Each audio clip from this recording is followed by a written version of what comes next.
话艺术水阁好，国情解说两句啊，含你做参考。解说，解文说字。好朋友，咱来研究迄个华语甲台语汉字拢写共款，但是解说无相像哦。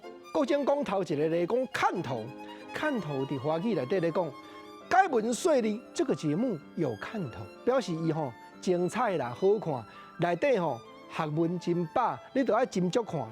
毋过台语解说咧，台语解说两种，头一种咧讲外观。哇！这个人大箍好看头，就是讲大箍啦吼，表面上外观看起来袂歹，汉草真细长，安尼吼做看头啦。啊，第二吼，在社会上人咧讲吼，当吼咱四个坐谈遮伫咧伊，你第五个吼，你毋通谈咧看，你就要去门口看头。啥做看头？简单讲，就是华语咧讲把风啦，意思讲四个谈遮伫咧播吼，警察来咧抓呢。都要一个做看头，所以看头谈台语有这个意思哦，但是华语无，所以两种意思无相像。国情爱谈遮分帖，互你做参考。过来第二句，华语咧讲粗心，那个人很粗心，意思讲吼，伊做代志拢无定真啦，这边摕迄边放，安尼吼做粗心啦。啊，那台语咧粗心搁大胆，来，你听我讲四句咧。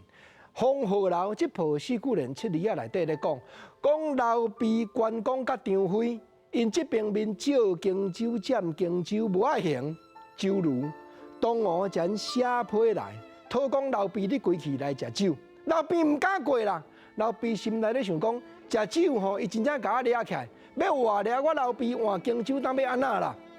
四句联讲刘备想甲无法度，恐惊魂断在东吴。袂输送肉去饲虎，酒如胆大心又粗。所以听这个四句联，你就知影，台语咧讲粗心，毋是讲假摕遐放，意思讲这个人心肝真坏，心肝真雄，安尼叫做粗心啦。过来第三，咱来讲投机。咱知影讲华语咧讲投机，就是讲专门咧出小人步，正经路毋行啦，专门咧用迄个干巧的头壳，安尼叫做投机搁出卡啦，投机取巧。啊，毋过若台语咧，台语当然有人讲迄个人较投机，共款咧解说讲正经路毋行。毋过另外一个解说就是讲，我甲你两个兄弟的感情真投机，意思讲情投意合，朋友交甲真密，安尼叫做真投机。解说无共哦，台语甲华语有真侪词，写法相像，但是解说就要听后面哦，斟酌听哦。